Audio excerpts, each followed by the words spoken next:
Welcome to Health Quality Council's public meeting. We're really delighted with all of you coming out this evening to hear some of the exciting things we're involved in as a Health Quality Council in this very crucial and important time for our health system. We're delighted to have this opportunity to inform you about the work that we're doing and who we are and our role in the health system. And what we'll be doing is starting with a presentation by three of our board members who will tell you a bit about who we are, what we've done in the recent past, and where we're going into the future. And then following that presentation, we'll welcome questions and comments from the floor in terms of things that spark your interest out of the presentation or things you're curious about. So we very much look forward to the dialogue that will happen following the presentation. And I would like to make a particular encouragement to any in the room who are patients or have recently been patients, or indeed family members who are supporting patients or residents or clients in our health system with an experience of that, and questions or comments relating to what Health Quality Council is doing or is looking to be doing in the future. So with that, I'm delighted to introduce the three members of the Health Quality Council Board who will present today. First up will be Dr. Werner Oberholzer. Werner has been a family doctor in rural Saskatchewan. He was there for 17 years, and I must say, ran an exemplary service, really demonstrating what it means to be doing the full scope of primary care and integrating care for his patients. I think he was sorely missed when he did have to leave the community he was in, but now he's continuing his service in the healthcare system by providing emergency care in hospitals here in Saskatoon. Following Dr. Oberholzer will be Dr. Dennis Kendel, who in his career has also been a family doctor, and then for many years was the registrar of the College of Physicians and Surgeons here in Saskatchewan.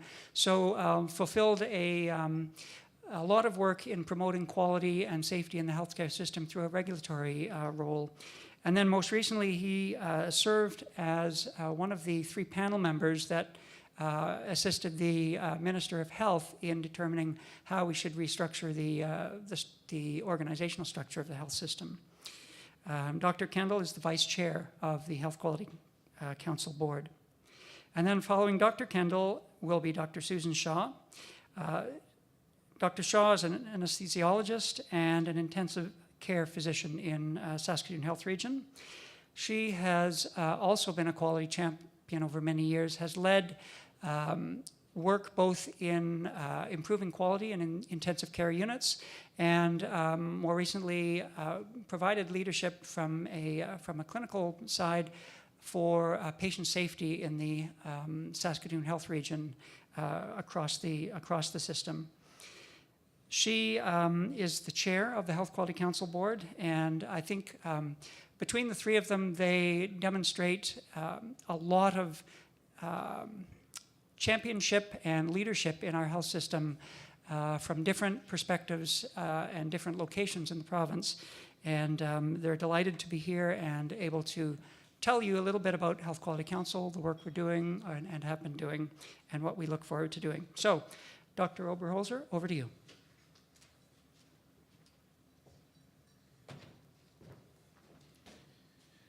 Good afternoon, ladies and gentlemen. It is particularly difficult for me to speak in front of so many people. Being an emergency room physician, I've got the attention span of a goldfish.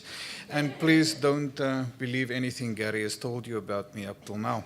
So before we dive into some of the work HQC has been involved with, I'd like to set the stage with a little bit of our history.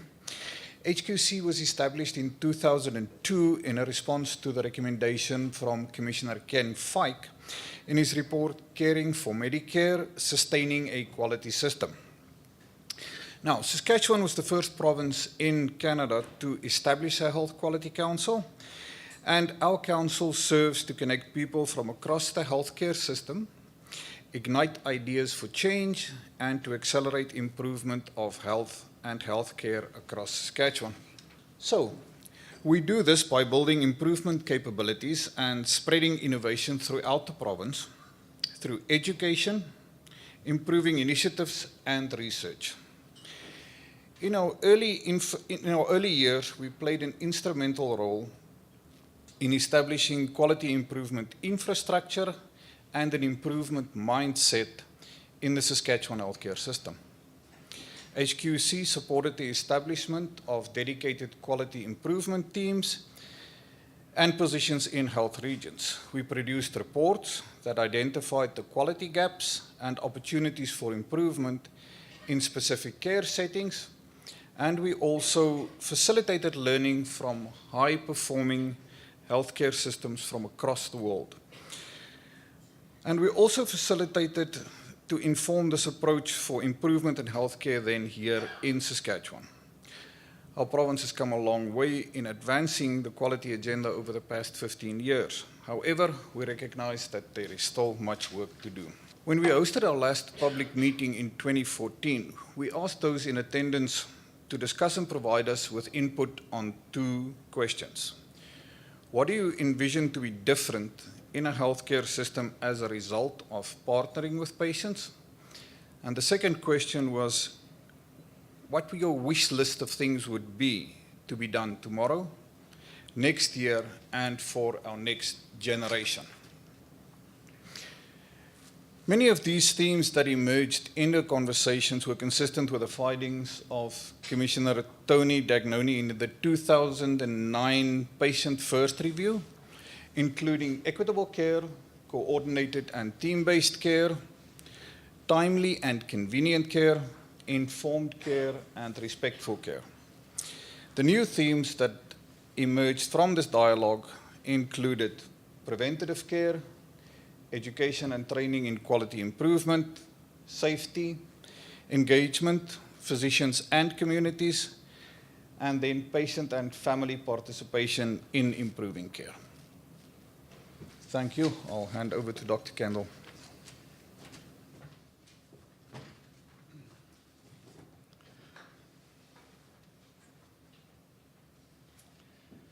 Thank you, Werner. If you've ever been to a really big event at TCU Place with a celebrity, you know there's a warm-up act always. And Werner and I are the warm-up act. When Dr. Shaw comes to the stage, that'll be the main event. So I'll do my best to warm you up. It's important to look back at what we have been doing at the Health Quality Council since we last did a public meeting in 2014. And I'm going to be speaking to you about our work in a number of themes, and those will be patient family-centered care, patient flow, learning systems, measurement, and health research. So I'm going to talk about what we have done in those domains over the past 14 years. Since 2014. The Health Quality Council has played a key role in increasing patient and family participation in improving our healthcare system. HQC supports what is called patient and family-centered care. So what is patient and family-centered care? It's been defined as an approach to the planning, delivery, and evaluation of healthcare that is grounded in mutually beneficial partnerships among healthcare providers, patients, and families. It redefines the relationships in healthcare to bring patients and families in as true partners in the planning, organization, and delivery process. Patient and family-centered care is based on respect, dignity, collaboration, information sharing, and meaningful participation of patients and families. HQC supports patient and family involvement in healthcare improvement efforts and in health research, and we are working to increase the opportunities for patients and families to participate as active partners in Saskatchewan's healthcare system. In 2014, HQC led the creation of a provincial patient and family-centered care strategy, and a governance framework was created involving a province-wide guiding coalition comprised of health region staff and patient family advisors. In 2009, As Werner had referenced, the province's Patient First Review released its findings.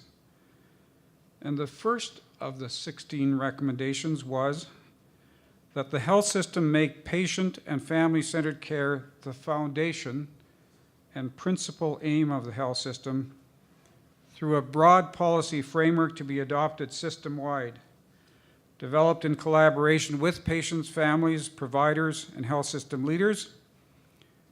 This policy framework should serve as an overarching guide for healthcare organizations, professional groups, and others to make the patient-first philosophy a reality in all workplaces. With that directive, back in 2002, when this agency was first created, we began our journey towards creating a culture of patient and family-centered care, and since then, we've made great progress. As the provincial health system learned how to use Lean as a tool for improving quality, patients were actively engaged as members in improvement teams and events. In 2016, all health regions in Saskatchewan have PFCC steering committees, and these committees are made up of patients and families and staff that help inform strategic improvement work at the local level. Since 2014, patients and family members have become increasingly involved in informing changes to the health system process and policies. Patient and family advisors are now involved in conversations throughout the system, from strategic planning to hands-on quality improvement events in their local health facilities. As users of the system, their voice and perspectives are critical in informing future system changes. So patient and family members have been involved in over 570 improvement events in the province, contributing their ideas and hands-on involvement in training and establishing improvements in a variety of areas. In 2016, all Saskatchewan health regions adopted an open family presence policy, which eliminated formal regulated visiting hours in all healthcare facilities. So now families can be with their loved ones 24 hours a day, 7 days a week, according to a patient's preference. This groundbreaking change recognizes that families are important partners in patient care. They're not just visitors. So the patient gets to define who family is, such as relatives or other people they are close to. Open family presence benefits patients in many ways. There's increased coordination of care with frontline healthcare staff. There's fewer medication errors, fewer readmissions, and overall better patient and family experience. So this is another important first for Saskatchewan's healthcare system, because we're proud that Saskatchewan is the first jurisdiction in Canada with a province-wide open family presence policy. We've heard a great deal about overcrowding and difficulty in patients getting timely care in emergency departments. So I'd like to talk a bit about patient flow. Overcrowding and long waits in emergency are the result of problems both upstream, such as poor access to primary care, and downstream, such as poor availability of appropriate community-based care or long-term care beds.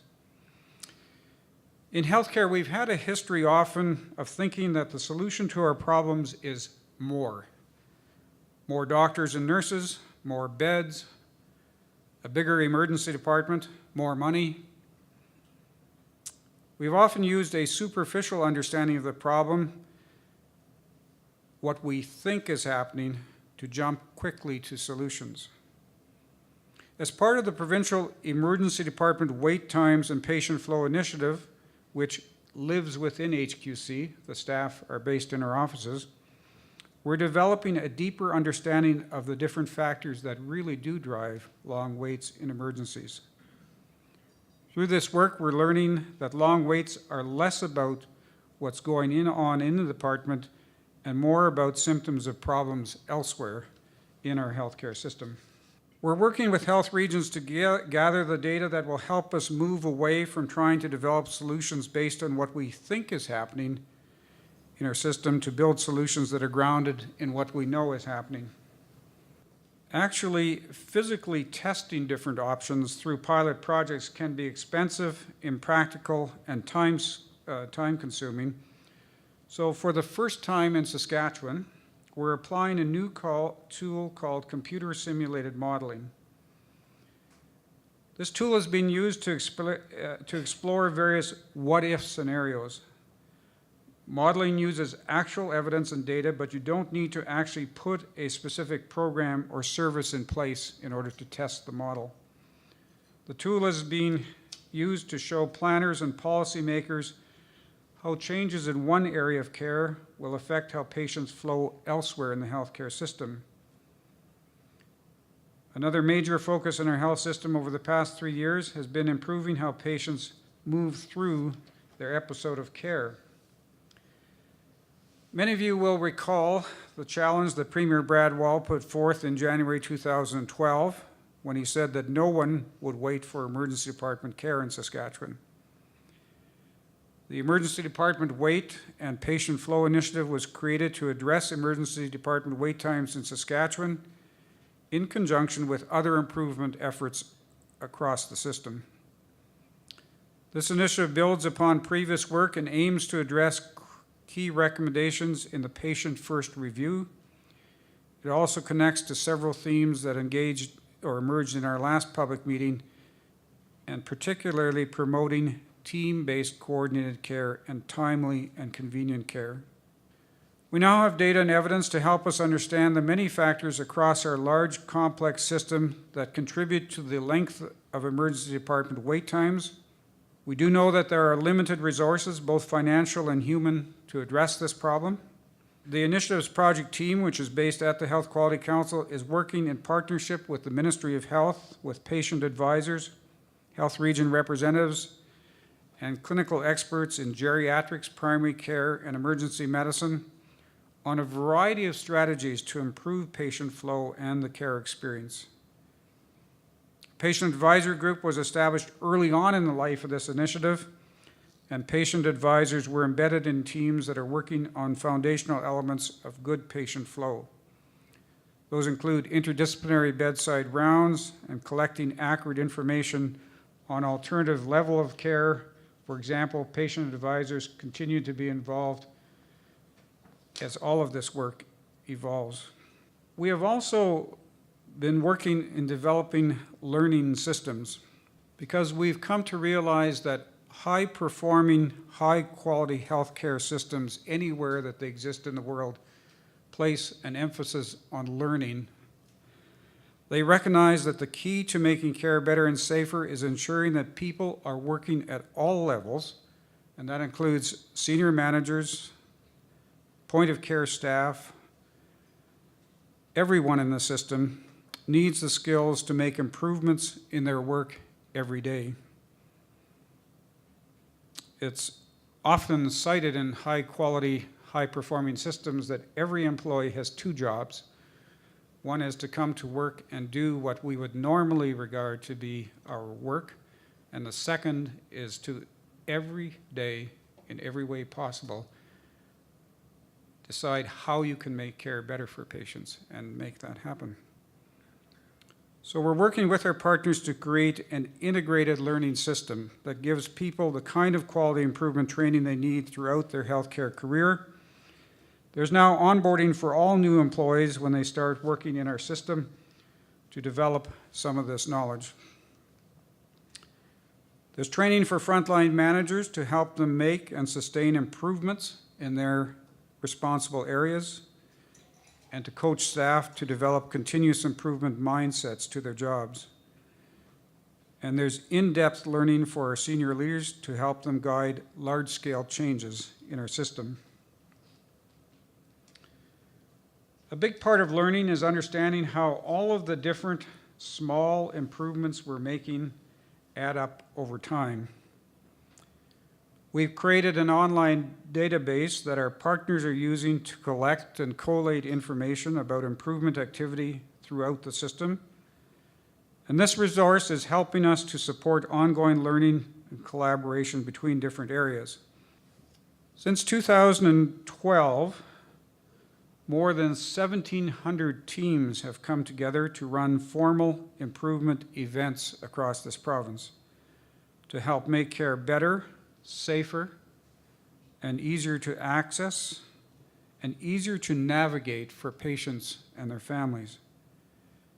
Patient and family members have been a big part of these teams, sharing their experience and perspectives.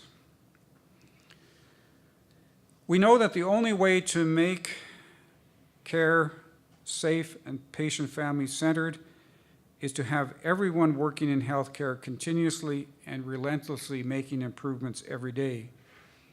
To get there, leaders, managers, and providers need to understand what it means to be truly patient and family centered, and also understand the tools and techniques to help make improvement in their work each day. We heard this at our 2014 public meeting when participants identified the need for clinicians and health sciences students to get more education and training on quality improvement and patient and family-centered care. We, in collaboration with our partners, have guided the development of a provincial integrated learning system through which we're creating the spaces for staff working at many different levels in the system to come together, to learn together using a common set of resources.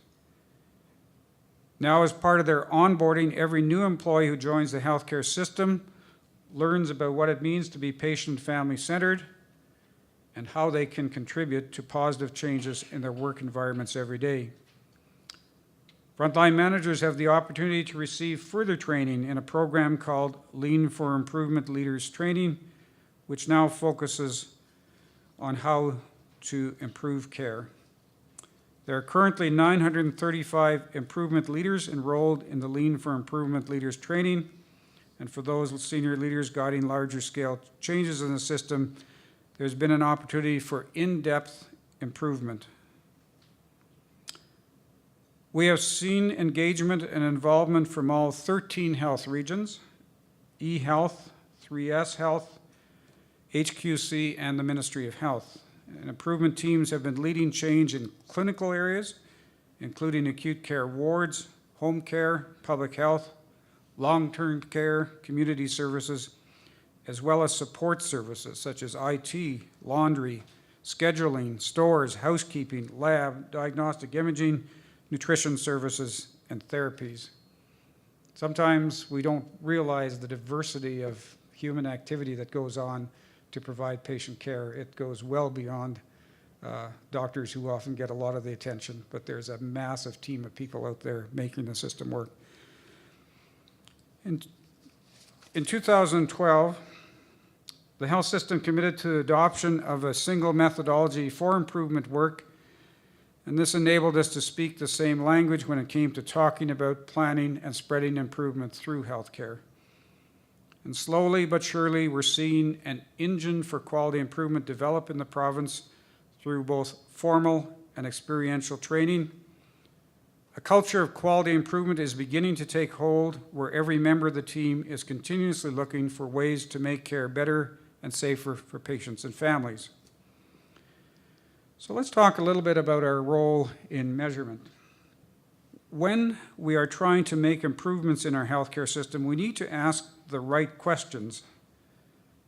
The first important question is, are we measuring the right things?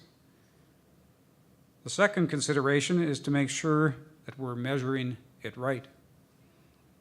This means establishing a common understanding of what it is that we're measuring. It also means establishing a standardized process for collecting data at local levels and then bringing together all of the data to see what's happening across the entire system. The HQC has worked with academic researchers to build expertise in a variety of different measurement methodologies. It's a complex art to coordinate the measurement efforts involved in large-scale change. Over the past 3 years, HQC has offered measurement expertise to inform decision-making, support provincial planning, and report on outcomes within our healthcare system. We work closely with the Ministry of Health, eHealth, and other health organizations to help support both measuring the right thing to tell if our initiatives are achieving the desired outcomes and measuring things right.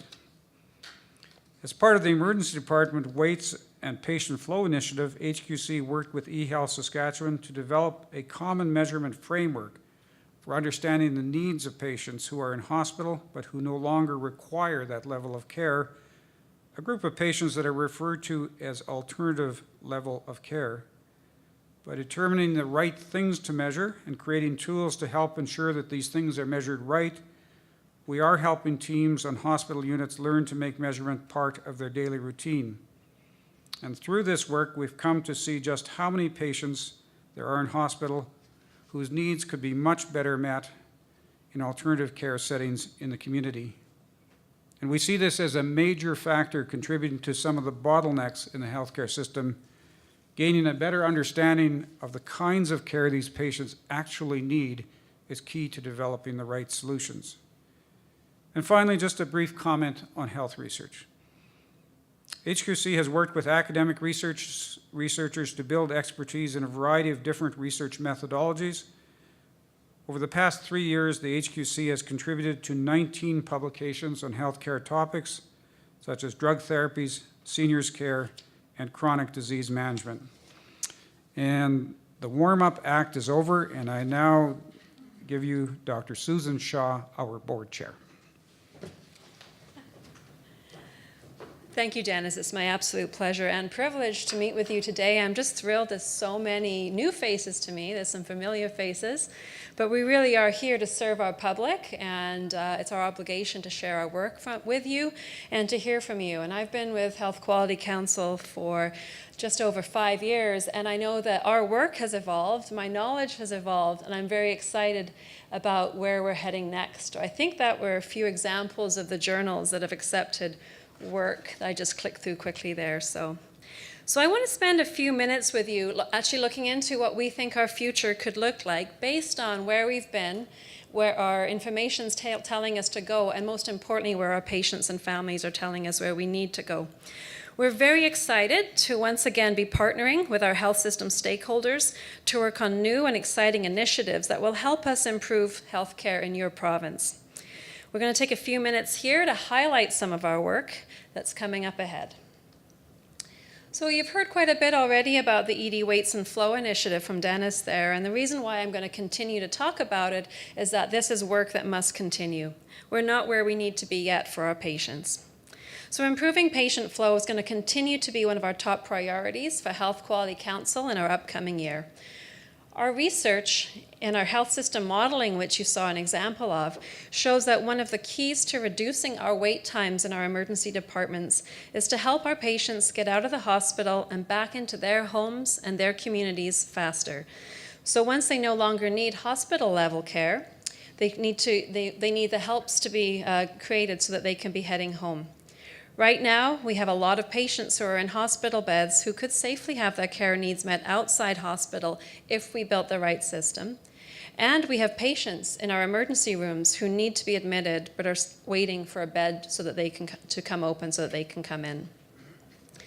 The recent provincial budget included $12 million that's an investment in an innovative team-based approach called accountable care or connected care, and also enhancing care services in the community. The accountable care model, and this is a picture of our team at the Pasqua, not our team, but our systems team at the Pasqua Hospital, has been in place since January of 2016, and they're already having exciting results. This new model of care builds and supports an interdisciplinary team that works together to care for patients on a dedicated unit. By improving communication among the members of a patient's care team, this model helps patients safely go home on average 1 day earlier. The unit at Pasqua also reports a reduction in patient mortality. They're actually helping save lives and are creating significant improvements in patient and staff satisfaction. Saskatchewan healthcare workers who have had the opportunity to work together in this new model are already sold on the benefits, both for patient experience, patient outcome, and for the staff. The next phase for this key work is to help create similar team-based structures in the community that are designed to meet the needs of those patients that the ALC, or alternate level of care data, describes what care needs to be built, so that we are ensuring that the system is ready to meet the care needs of patients when they're ready to leave hospital. When appropriate services are in place outside of hospital, patients who are medically stable can then recuperate and get back to normal abilities faster at home than they will in an acute care setting. I'm going to move on to another big piece of work that's going to be a top priority as we head into 2017 and beyond. After much hard work by many, including Health Quality Council, the Saskatchewan Centre for Patient-Oriented Research was launched just last month. Health Quality Council is a proud partner in the newly launched Centre for Patient-Oriented Research, or SCIPR. SCIPR is one of 11 similar provincial or territorial units sponsored by the Canadian Institutes of Health Research. Their aim is to build provincial and national capacity for patient-oriented research. This research actively involves patients and family members. Patients, families, clinicians, researchers, and policymakers work together to identify the research topics and questions, do the research, and then, most importantly, use the results of the research to actually improve patient care and improve the health system. Again, Saskatchewan is doing something first, different, and better. We are the only patient-oriented research support unit in Canada that has a specialized unit dedicated to improving Indigenous health outcomes in Saskatchewan. Our expertise in and our commitment to patient-family-centered care is recognized in that we are leading SCIPR's patient engagement and empowerment platform, and we're actually helping shape the work that the other units across Canada are doing as others are looking to us for help and support. We're also co-leading the data services platform in partnership with eHealth Saskatchewan.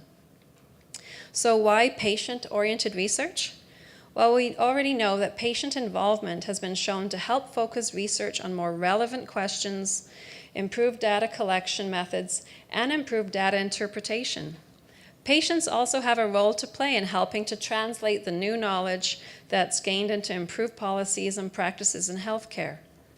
Healthcare practitioners and decision makers help ensure research is on a practical, sustainable path. Their involvement in research speeds up the process of translating new knowledge into improved policy and care. And again, SCIPR is a partnership, and I'm very pleased that we've been working with these other partners and agencies across the province to make sure that we're doing the right research for our patients and our system. When you look to how we're helping building capacity and skill within the workforce and within our, so that we can work together to improve care, I'm very pleased about the work that I'm going to describe next. While Health Quality Council has offered a series of different quality improvement training programs over our years, those programs have largely targeted system leaders and administrators within our care system. Health Quality Council is now involved in a number of initiatives aimed at increasing physician leadership and skills in clinical quality improvement. This year, in collaboration with the Saskatchewan Medical Association and the Ministry of Health, Health Quality Council is supporting 17 Saskatchewan doctors in coming together to learn through the Clinical Quality Improvement Program. This is an 11-month course designed to build capability for leading improvement work, with physicians leading projects designed to improve specific aspects of clinical care for their patients and the system within which they all work. The program includes a mix of theory and experiential learning, along with individual coaching and the creation of a community of practice. Health Quality Council also continues to play a role with the Appropriateness of Care program. Appropriate care is defined by the Canadian Medical Association as the right care provided by the right providers to the right patient in the right place at the right time, resulting in optimal care. Healthcare is rapidly evolving and expanding, as is our understanding that more care is not always better for us. Not every test or treatment is needed or helpful. We also know that many of our patients and our public are not getting the right care that they need for their condition. Health Quality Council is committed to improving the quality of care for patients by helping patients and their doctors better understand how to make sure their care is appropriate. Through the Appropriateness of Care Network, which we help support in partnership with the Ministry of Health, we are better understanding how to match the care we provide with the care needed by our patients. Choosing Wisely Saskatchewan is a new joint venture among provincial organizations, including Health Quality Council, the Saskatchewan Medical Association, the Provincial Appropriateness of Care program that I just described, the College of Medicine, and most importantly, our patients and our family advisors. Health Quality Council is providing coordination to the collaboration's work with a new Choosing Wisely Saskatchewan coordinator employed and hosted at Health Quality Council. Choosing Wisely Saskatchewan is fully aligned with Choosing Wisely Canada, a national campaign to help clinicians and patients have conversations about medical tests and procedures that might be unnecessary or could even cause harm. The number of available tests, treatments, and procedures in modern medicine is large and rapidly growing, and many are only useful under specific situations. In Saskatchewan, as in all other provinces and territories in Canada, there are medical tests, treatments, and procedures that clinicians and patients should question together. In Saskatchewan, work is underway in partnership with the Provincial Appropriateness of Care program to undertake 2 Choosing Wisely Canada topics more systemically: preoperative testing and imaging of the low back for pain. We're already starting to see some great results with that second one.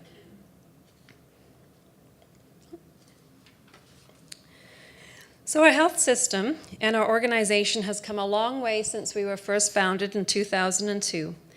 Efforts from Health Quality Council, in partnership with others, has helped move the system take some big steps forward in being the type of system Saskatchewan citizens called for in the Patient First Review. There's still much work to be done ahead as we continue down on the right path to becoming a world-class health system that provides the right care at the right time in the right way for and with patients in Saskatchewan. We absolutely should aim for nothing less. People inside and outside our province and our country are watching with interest for the advances we're making through quality improvement, collaboration, learning, and sharing. Health Quality Council is proud to be a part of our system. We have both the opportunity and the responsibility to play a key part in creating a healthcare system in Saskatchewan that provides the highest quality of healthcare for everyone, every time, as partners. If you want to stay on top of the latest happenings about quality improvement in healthcare, we invite you to look at our website, hqc.sk.ca. You can also subscribe to our electronic newsletter called Health Clips that comes out a few times a week with a variety of themes.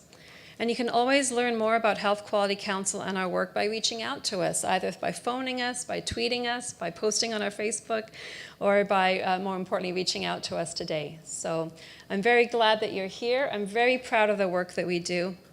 And I'm very pleased that we do it in partnership with the rest of the system, most importantly, including our patients and our families as our guide. I'm happy to now take, with the help of our CEO, Dr. Gary Tier, some questions. You may have questions about the content, about the work that we're doing, and we'd be happy to try and answer them collectively. So I think I'm going to hand over to you, Gary. Great. Thanks, you, Susan. And I forgot at the beginning to tell you who I was, so yes, thank you, Susan. I'm Gary Tier, the CEO of the Health Quality Council. So I think we'll get our panelists to step up here on the stage, and then we can direct questions to them. And I would ask that we, in the room, that we prioritize questions from members of the public or patients, families to start with. And if you happen to be here from the press at all, that we'd save those to the end, and we'll be available certainly after the formal question period as well for questions from the media. We have about 15 to 20 minutes, so who would like to start? Hi, my name is Judy Dick, and I'm one of the patient family advisors. And one of the things that I have been focusing a lot on is accountability, and how is accountability built into everything that we do. That's a great question, and I think that that's something that I don't think that we've got the right answer, either within the Quality Council or as a system as a whole. And I think the conversations around accountability are so important to be having. I think we're entrusted with a lot of, as a system, we're entrusted with a lot of resources, but more importantly, we're entrusted with the lives of our patients. And for that to happen, we have to be held accountable to each other, and I think more importantly to each other and as teams. And where accountability comes from, I think, starts in the type of work you're already doing. You're helping us be accountable by bringing voice to your experience. And that can be woven through all the work that's done. It's also done through measurement, so making sure we can accurately capture the experiences. That doesn't mean counting what we've done, but actually like outputs, but actually counting outcomes. What are the results of when we work together well? Are we actually creating the outcomes that our patients ask of us? And what does it take to do that well? So I think by having a platform of meaningful measurement that helps us understand, then the system can actually be held accountable to each other and to our public. So we're part of that work, but we can't do it by ourselves. We have to do it in partnership. Hi. Sharon? Hi. I like the sound of the accountability and the appropriateness of care. Yeah. And I would like some discussion about, we have a diversity of patients, whether you're talking about seniors or new Canadians or Indigenous people. How are we, or how are you including that in talking about some of these issues here? Another great question. And I think we do have to explore that deeper. We know that many people experience many different experiences and outcomes, and some of that is based on who they are, because we're not good consistently for all of our patients. So I think, again, it almost goes back to the first woman's question about listening, and listening with humility, and then questioning the data, again, with humility and with different lenses on it. And I think I'm very pleased of the work. I actually worked, the wisdom that you gave me through the safety work has really helped me understand that if we have an equity lens and a cultural safety lens on everything we do, so I think some of the work, then we will start to understand and achieve something different. And I think that does translate into our work at the council, and it translates into the influence that we try to have with others. Are we there yet? But should we keep trying? Absolutely. So thank you. My question is not an official question. It's just that I've never had an opportunity to ask 4 doctors a question. So you can tell me that my question should be asked later in private. But I live with someone who has a cerebral form of MS and who moved to Saskatchewan 3 years, and it has been an incredible struggle. It's painful to try to find her the kind of services that she needs. They just aren't available. What does someone do in that situation? Well, I think sharing your story is powerful, and I'm sorry for the challenges that the person you're describing has had and is having. And our system isn't there yet, right? So I think sharing the story, working with the local providers in terms of the local region, with the patient family-centered care group or with the patient's ombudsman, is a way to start.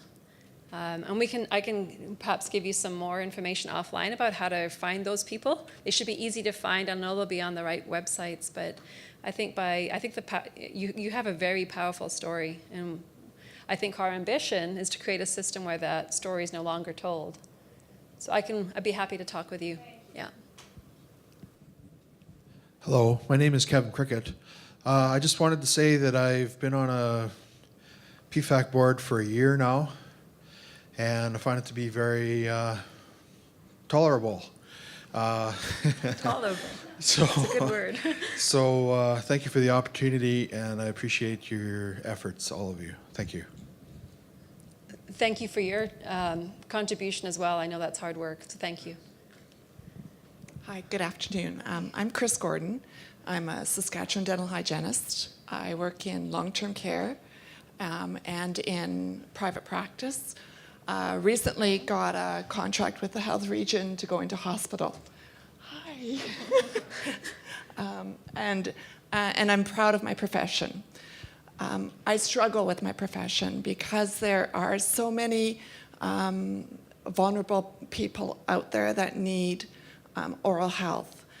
My question, oral health care. There's strong scientific evidence about the inflammation in the body contributes to many diseases, and the direct link between oral health and systemic health, and why oral health professionals are not embedded in the healthcare system, why we're not in the hospitals helping people there that are long-term patients, why MS patients are struggling to see us because they cannot get out of their homes, how we can connect. The mouth is connected to the body, and why are oral health professionals not linked to the healthcare system? I think that the quality, I'm not sure this is the venue for me to vent my frustrations, but I think it's a start that education, as you said, is powerful. One quick story. Long-term care patient that we had been seeing for many, many years in long-term care, aspiration pneumonia, ended up in intensive care. Zero to no oral care within the intensive care unit, and struggled to get out. Again, dental hygienists are the prevention specialists, and we need to be there. How can we get there? How can we help? We've been to the Ministry of Health. We're looking for direction. How can we be there? And I'm asking the public to be aware of this, and that's my, how can we help? How can we be there? I have a couple questions. I also see that you talked about 1,700 learning events. Mm-hmm. Was there any oral care learning events? That's one thing. And how can oral health get in there? And are you measuring any oral health incidents within the healthcare system? That's a big question. A lot of questions. They're good ones, Chris. Thank you so much for coming. And I can tell you, as when I'm, my clinical work is in intensive care, and I know that in my units we do measure and continuously aim to improve our oral hygiene for our patients while they're under our care. And that doesn't mean that it's done well across the system. And I think what you're describing is a symptom of a long history of our practices and our policies, and we should always be open to examining them. I don't have an answer for you right now as to how this moves forward. I think the fact that you brought the story here and you shared what you did with your public and our public may have more influence than you think, and I commend you for doing that. I don't know if any of our 1,700 focused on, any of them that were captured were focused on oral health. I know some of them did take place in long-term care facilities. I know there was work on hydration as it relates to falls risk and delirium and many other things, and some of that work may have. I don't know that it did, and if it didn't, it sure should. So we might have a follow-up chance to connect more. Would you add anything? No? When you asked me the question, I actually asked Gary, and we both agreed that we don't have an answer for you. From a primary care perspective, though, the care teams, I think, should certainly be aware of the services that you do offer patients, and I think it would be a good idea to connect locally, starting with the primary care things. And as Susan said, by bringing it to this forum, I think you brought it to everyone's attention in a very nice way. Thank you. Hi, I'm Kathy Pruden-Ansell. I'm a patient family advisor. I sit on a few different committees. I also had the opportunity last year to be a patient family advisor on an HQC project regarding mental health and the hot spotting project with Jackie, which was a different experience than it was being an advisor in the Saskatoon Health region. I was really, really impressed that some of the input that the patients and family members gave was heard, and we requested that it be taken to the community and out of headquarters, which happened. And we held a community meeting within the core neighborhood, and people who not only deliver services with and for people with mental health and addictions issues, but the actual people who are utilizing the services participated.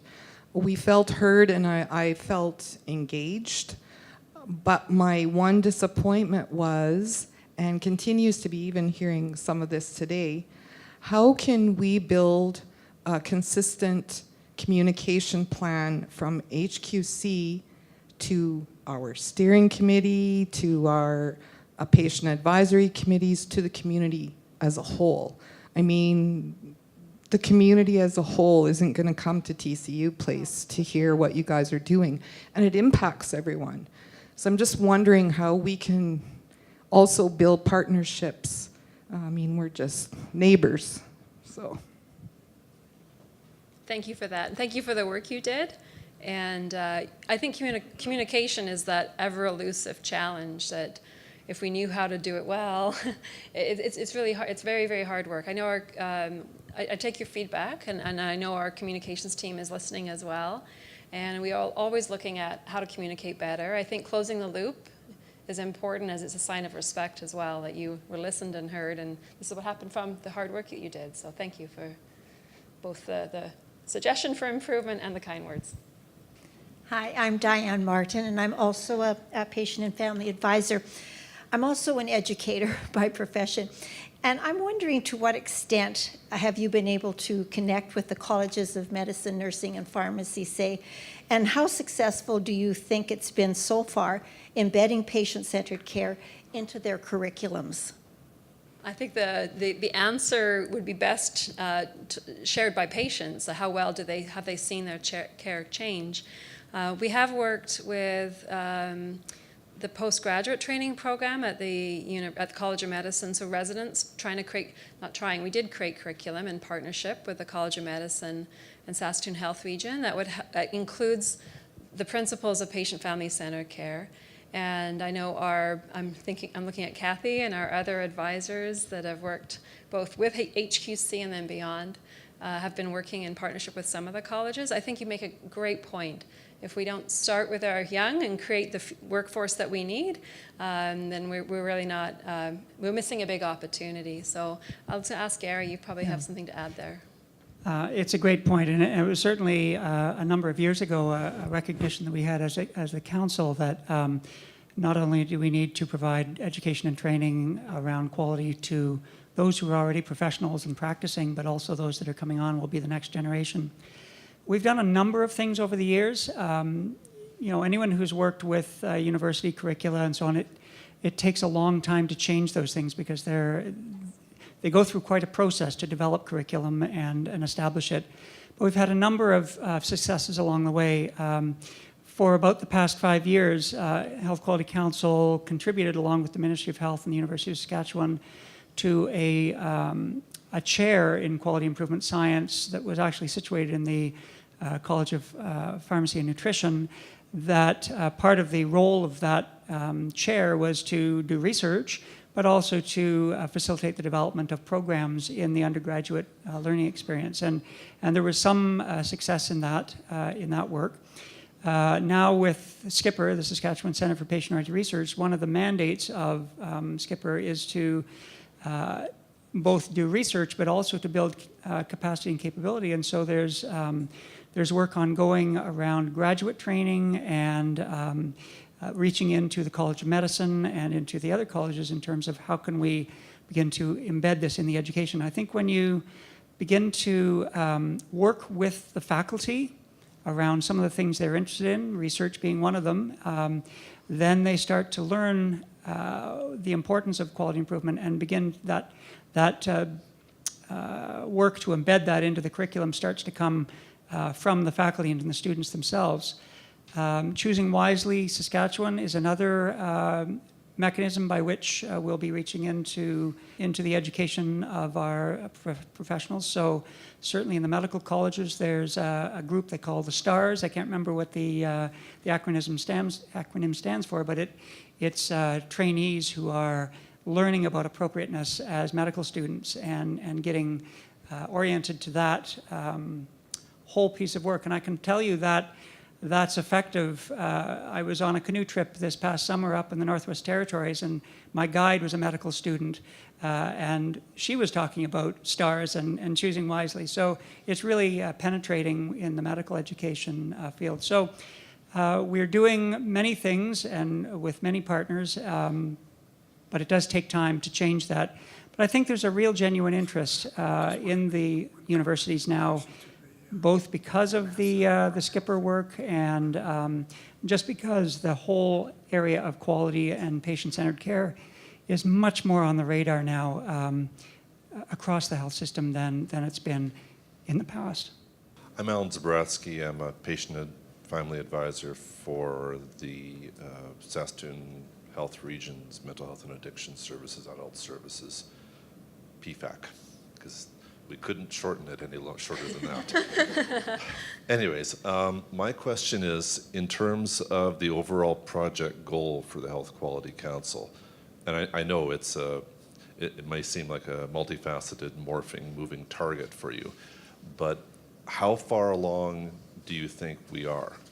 How close to reaching our goal? And I know, again, big question, but or you can phrase it another way. How far along do you think we are from where we started? Either way, make it easy for you. Oh, that's such a question. The thing I love about quality improvement in healthcare is that you are never done. It will always be better. And that makes it actually, in a way, harder to achieve because the goalpost is always moved along.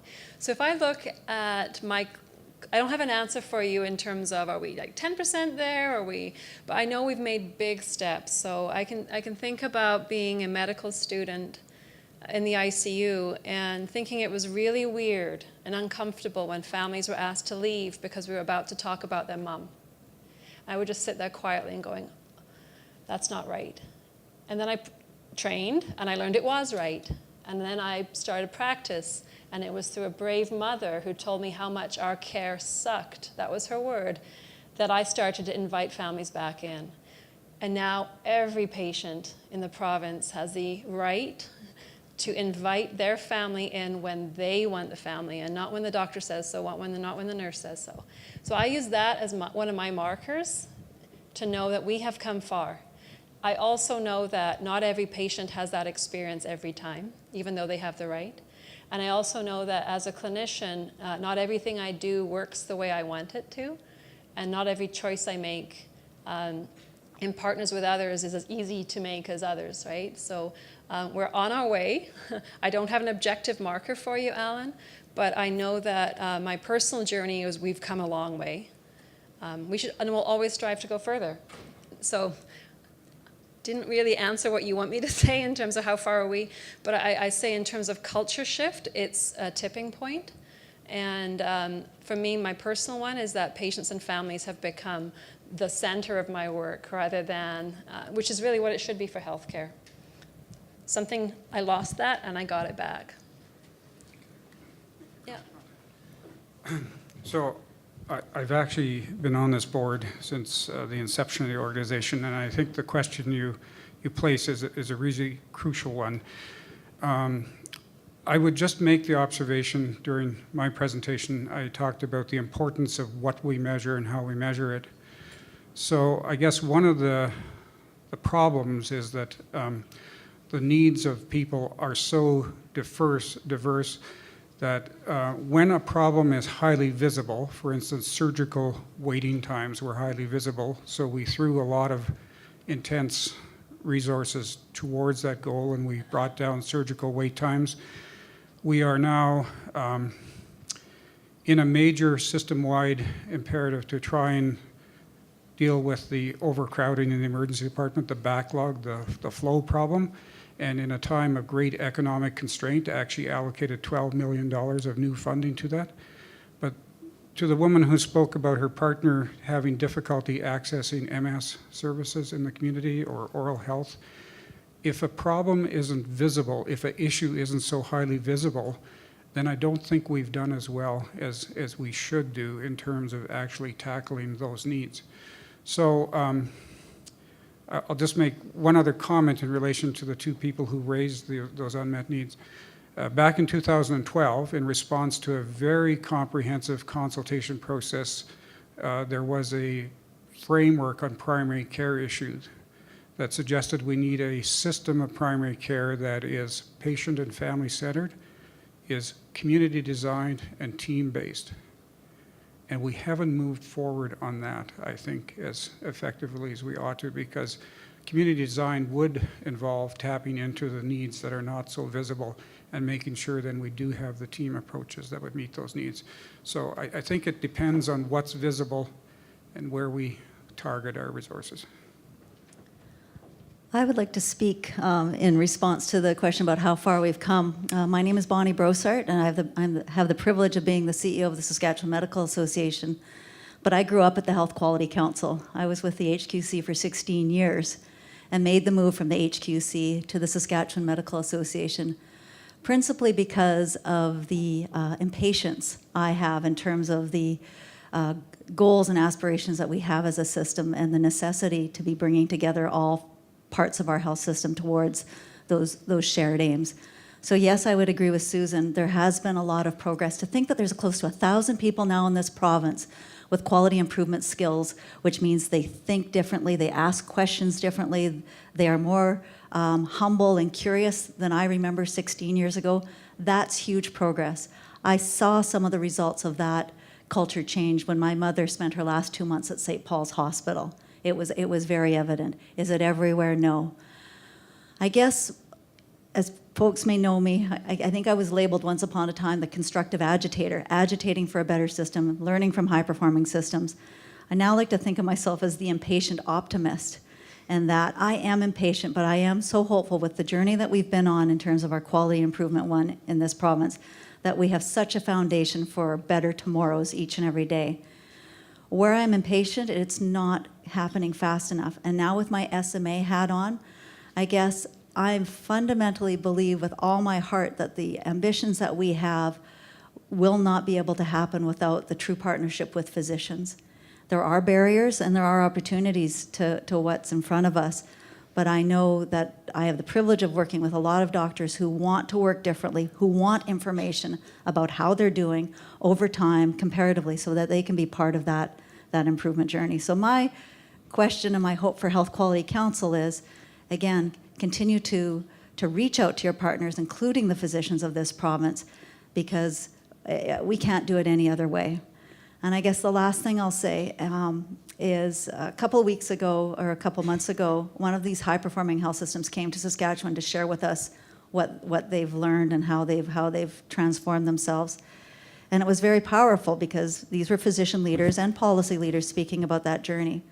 Well, last week I was at a meeting with health system leaders, and they were speaking about progress being made on various ambitions in the health system. And there was not one clinician presenting on those progresses.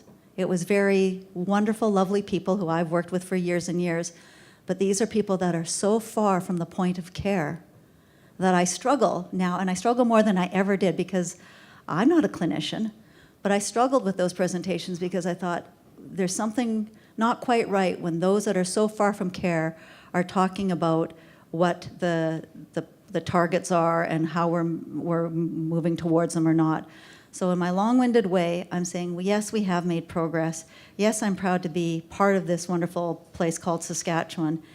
And going forward, I am continuing to implore HQC in terms of the opportunities and the necessity of working with physicians, particularly in the community, to advance the quality ambitions that we have for all of us who live in Saskatchewan. Thank you so much, Bonnie, and you know we're happy to do that. So I think we have time for one more question, or... Hi, my name is Kendel Olson, and I'm just a senior. I'm not in any way connected to the health, but I think it's important that I present something here because I have been running into a few situations as you get older. You get more and more involved with health situations, and I have seen a release of patients from the hospital, and these people don't have anywhere to really go. And I think part of it is ignorance on the ordinary person, because there seems to be a lot of places you can go, but we don't know about them. And if you're a healthy person, you never really think about it until you get to that point. And the only reason I've got to that point is because I've had a few friends that have been in those situations, and I was also doing some volunteer work with seniors, going into homes doing income tax for them. And I was running into some pretty horrible situations for people that had nobody. They have no family. So the involvement of family is great, and that's wonderful for people like myself, but these people didn't have a soul. And this one lady particularly I was thinking of, her husband had died 5 years earlier, and she had gotten sick taking care of him because she was the only person available. And she was in a situation where she was over-medicated. I saw a list of her medications. She was passing out after she took some of her pills in the morning. I did report it to Services for Seniors, and they said, you know, they'd do something. But I think advocacy is extremely important, and I don't know how you're going to educate people like myself that kind of have to get their feet wet to find out about all the situations. But there's just, I'm not sure if I even have a question here. It's just, there are situations out there that exist. My daughter's mother-in-law got put out of the hospital because she'd had an operation and it was time for her to go because she really could be on her own, but she has poor mobility. She'd had an operation on her arm, and her other arm wasn't working either. So, I mean, this poor lady, she couldn't do much for herself, was put in respite, where if she pushed the button, she had to wait 45 minutes for someone to come and help her off the toilet. And she was paying for that. Now, it wasn't a really expensive one, but she doesn't have a lot of money either. So these are just some issues that I think the ordinary public is facing. Mm-hmm. And the loneliness and the people out there that have nobody, it was shocking for me to see that. I had never seen that before. And so these may be some things that could be considered with the teams, especially the advocacy type of thing. Thank you. Thank you. And I think while Health Quality Council isn't a provider organization that directly provides care, I like to think of us as an organization that provides care to the system. And I think when I listen to your story and the experiences that you've been through, I hear about the importance of listening and working in partnership with patients and families. And for patients who don't have families, we have to have supports in the system for them. I hear about appropriateness of care. I heard you share about appropriate use of medications, appropriate discharge planning, and that's where I think that connected community care really comes in, because if you're in the hospital, you need supports, and when you go home, you need supports. And I think that's where the work that HUC is helping support the design of, led by physicians, led by system leaders, could help solve some of those problems. And the importance of advocacy, so thank you for advocating for the system, and it's through work like that that we're actually going to move forward. So I'm very, did you want to close? So I just wanted to say that time flew by, and for me the most important part is the conversation. We're very privileged and very grateful to have been able to share the work that it's not me and Werner and Dennis doing the work. It's actually an incredible team of staff within Health Quality Council led by Gary Tier, but Gary leads an amazing team. And the way we do our work is through partnership with many across the system. And we're very pleased to be able to do our work, share our work, and continuously improve upon our work. So thank you for your time, your interest, and most importantly, your questions. And we'll be available for any other questions after, but we're going to officially close. Have another treat on the way out to nourish yourself, and safe travels home.